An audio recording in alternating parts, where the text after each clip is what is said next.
got some bad news this morning, and I decided to vlog about it. I had a roommate a couple years ago after I graduated college.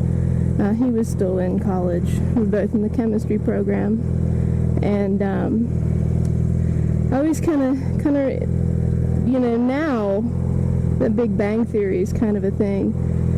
Looking back, I think our roommate relationship was a lot like Leonard and Sheldon. I was Sheldon and he was definitely Leonard. Oh my God, there's a huge truck behind me. But I just got some bad news and found out that he passed away over the weekend. I'm not sure what happened. I read that there was a single car accident. The driver was taken unconscious to the hospital, and I don't know if that involved him or what, but I'm in contact with his friends. Hopefully I'll find out what happened. But we had sort of a love-hate relationship. It was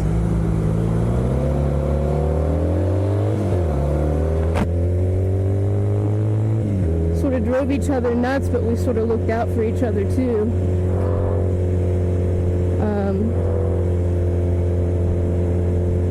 So that's just pretty devastating news. I mean, he's probably about 5 years younger than me. So he was really young to go, and he had a brother, and he was really into playing World of Warcraft. He really liked World of Warcraft, and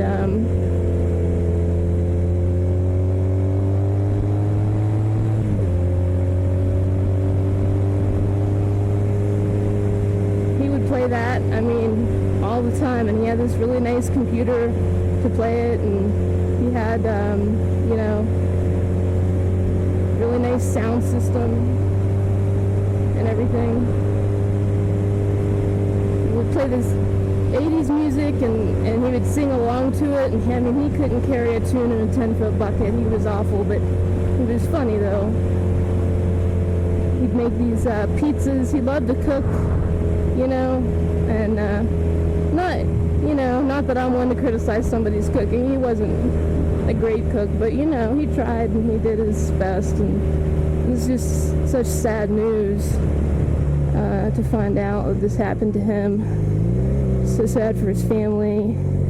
He might have had a girlfriend, I don't know, but I picked him as a roommate because I thought a guy roommate would be super easy to get along with, and really laid back, and for a large part he really was. So I'm really pretty bummed. It just makes you think, you just don't know.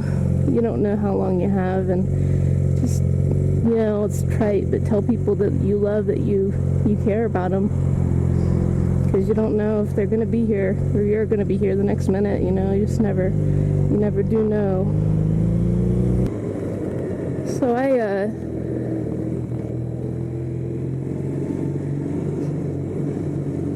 was talking earlier today about some bad news I got this morning. I'm on my way home now from work.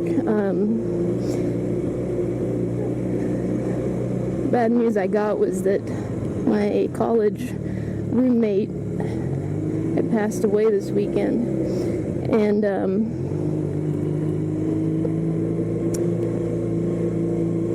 I hadn't heard anything more about what happened or anything, and I found myself throughout the day kind of trying to process that. Again, this is a young kid. I don't know, he's probably not more than 24 or 25, I wouldn't think. And so I'm thinking about it, and I found myself trying to find news stories and just different things, try to figure out what exactly happened. And kind of morbid thing, but I found a truck accident. The guy had fallen asleep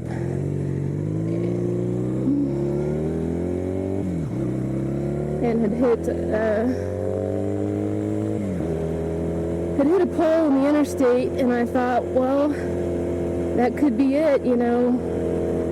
My roommate, he did fall asleep a lot, really easily, and I found myself kind of hoping in a way that that's what it was, that he fell asleep and it was over, and once it's kind of a weird place to be, to kind of hope that that's what happened, but that's not what happened. He took his own life.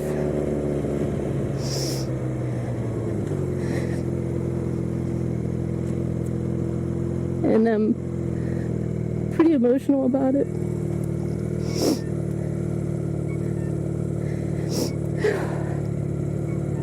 Just really hard because,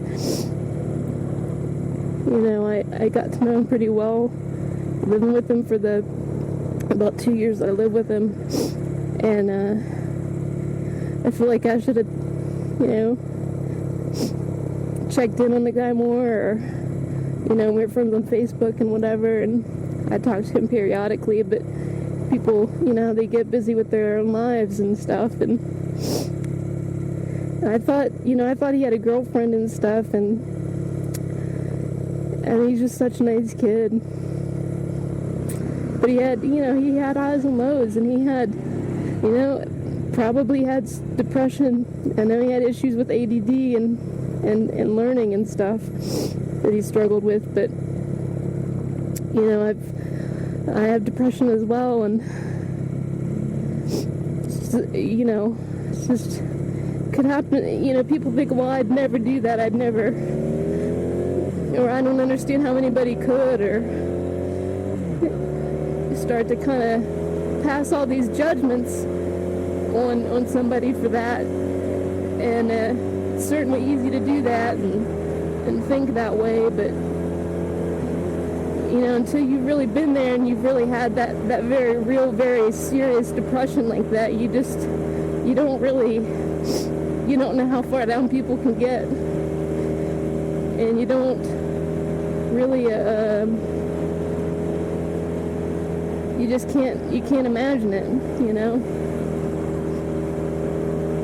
And I've got this motorcycle, and this is what I like doing, and stuff, and yeah, it's dangerous, and I could be taken away any second, but this is, you know, maybe this is what keeps people like me from doing stuff like that.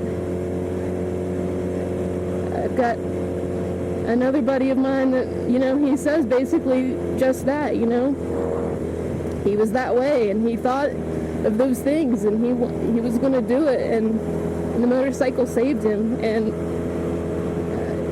you know, not to get preachy and not to say, well, you should or do this or, you know, whatever, but if you're in your life and you're thinking about ending it, and you can't think about your family, because you can't, because people say, well, what about your family? Like, well, when you're that low, you don't have the energy, you don't have the self-care to think about anybody else. You can't even care about yourself. So to say, well, what about your family, it's a little pointless, honestly, if you understand the way that, you know, is working mentally. And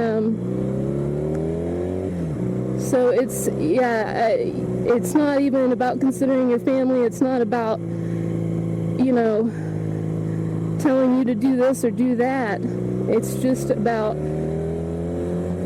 you're worth it, you know, even if it feels like a fact of life that you're not, that your life is just a waste, and that's really what it feels like to you.